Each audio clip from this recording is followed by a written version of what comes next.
చేసిన తొలిసారే ఓడిపోయారు. రూట్ మార్చి పార్టీ మార్చారు. వరుసగా 2 సార్లు విజయాన్ని అందుకున్నారు. అధికారం రావడంతో అందలమెక్కారు.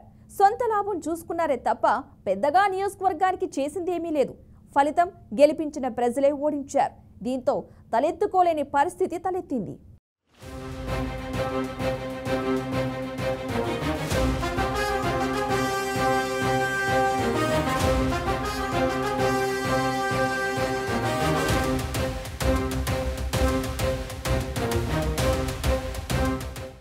కావలి తొలుత కాంగ్రెస్ కు కంచుకోట.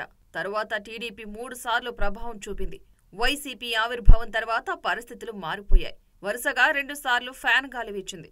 2014 నుంచి 2024 వరకు దాదాపు 10 ఏళ్లు వైసీపీ నేత రామిరెడ్డి ప్రతాప్ కుమార్ రెడ్డి ఎమ్మెల్యేగా ఉన్నారు.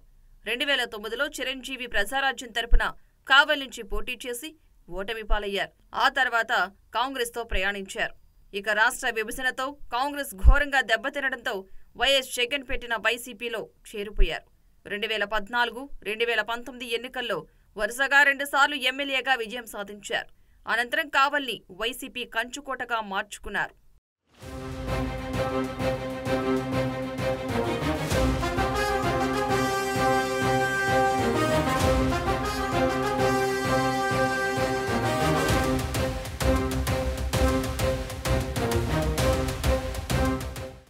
పార్టీని స్ట్రాంగ్ అయితే చేసుకున్నారే కానీ నియోజకవర్గానికి అవసరమైన అభివృద్ధి గురించి పట్టించుకోలేదు ఎమ్మెల్యే రామిరెడ్డి ప్రతాప్ కుమార్ రెడ్డి. సొంత పనులకు ఇచ్చిన ప్రాధాన్యత కావలి కోసం కేటాయించలేదనే విమర్శ బలంగా ఉన్నాయి.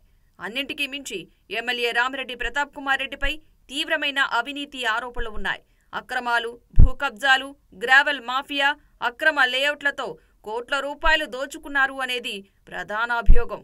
అంతేకాదు, తనను వ్యతిరేకించిన చాలా మందిపై అక్రమ కేసులు బనాయించి వేధించారు అనే విమర్శలు కూడా వచ్చాయి. రామిరెడ్డి ప్రతాప్ కుమార్ రెడ్డికి సుకుమార్ రెడ్డి అనే వ్యక్తి షాడో ఎమ్మెల్యేగా వ్యవహరించారని వాదన కూడా ఉంది. రామిరెడ్డి ఆదేశాలతోనే ప్రభుత్వానికి చెందిన 100 ఎకరాలను సుకుమార్ రెడ్డి ఆక్రమించుకున్నారు అని తెలుస్తోంది. అంతేకాదు, కోట్లాది రూపాయల విలువైన గ్రానైట్ ను కొల్లగొట్టారని అంటుంటారు. ఈ క్రమంలో ఎవరైనా ఎదురు ప్రశ్నిస్తే అక్రమ కేసులు పెట్టేవారని కూడా చెబుతూ ఉంటారు. అయితే 2024 నాటికి సుకుమార్ రెడ్డికి ఎమ్మెల్యే రామిరెడ్డి ప్రతాప్ కుమార్ రెడ్డికి మధ్య విభేదాలు వచ్చాయి. తనకు టికెట్ రాకుండా సుకుమార్ రెడ్డి అడ్డుపడ్డారు అనేది రామిరెడ్డి వాదన. టికెట్ కోసం ఎంతైనా ఖర్చు పెడతానంటూ నేరుగా వైసీపీ అధినాయకత్వం వద్ద బేరసారాలు చేశారు అనేది ఎమ్మెల్యే వర్గీయులు ఆరోపిస్తున్నారు.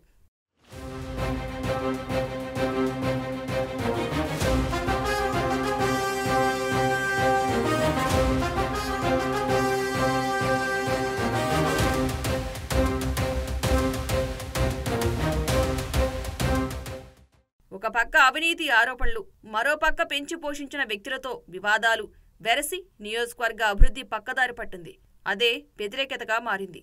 ఎన్నికల హామీల్లో భాగంగా మళ్లీ వైసీపీ పాత నవరత్నాల్ని ప్రకటించింది. దీంతో నియోజకవర్గ ప్రజలు వైసీపీ మేనిఫెస్టోకు పెద్దగా ఆకర్షితులు కాలేదు. ఇది కూడా ఎన్నికల్లో వైసీపీ దెబ్బతినడానికి కారణం. ఇదే క్రమంలో టీడీపీ అభ్యర్థి కృష్ణారెడ్డి ప్రకటించిన ఎన్నికల హామీలు జనాన్ని బాగా ఆకర్షించాయి. కావలిలో రౌడీయిజం లేకుండా చేస్తానని, కావలికి కాపు కాస్తానని, కావలి పట్టణాన్ని కనక పట్టణంగా చేస్తానని ప్రకటించారు. కూటమి అభ్యర్థి దగ్గుమాటి వెంకట కృష్ణారెడ్డి ఆర్థికంగా బలమైన వ్యక్తి కావడంతో రామిరెడ్డికి ఓటమి తప్పలేదు.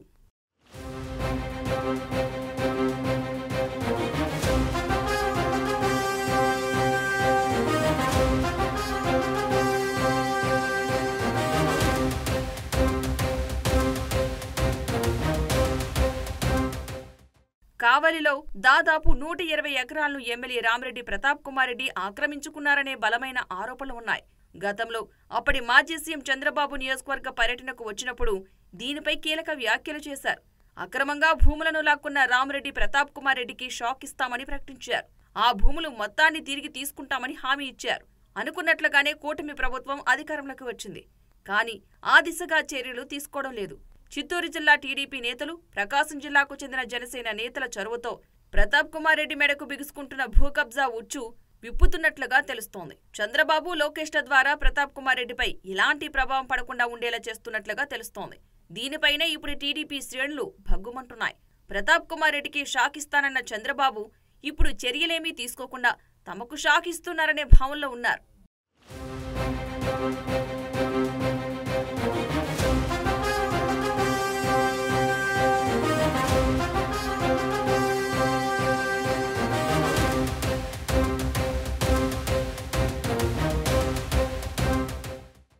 ఎమ్మెల్యే రామిరెడ్డి ప్రతాప్ కుమార్ రెడ్డి స్వయం కృతాపరాధాల వల్లే ఇలాంటి పరిస్థితి వచ్చిందనేది ఆయన వర్గీయుల్లో కొందరి వాదన.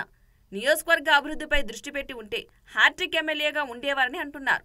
వచ్చిన 6 నెలల్లోపే చాలా అభివృద్ధి పనుల్లో నిమగ్నమైన దగ్గుమాటి వెంకటకృష్ణారెడ్డిని తట్టుకుని ఈసారి ఎన్నికల్లో తట్టుకోగలమా అనే సందేహాలు వ్యక్తమవుతున్నాయి. ప్రజా సమస్యలపై పోరాటం చేస్తే తప్ప మాజీ ఎమ్మెల్యే ప్రతాప్ కుమార్ రెడ్డికి మళ్లీ గెలిచే అవకాశాలు లేవంటున్నారు నియోజకవర్గ ప్రజలు.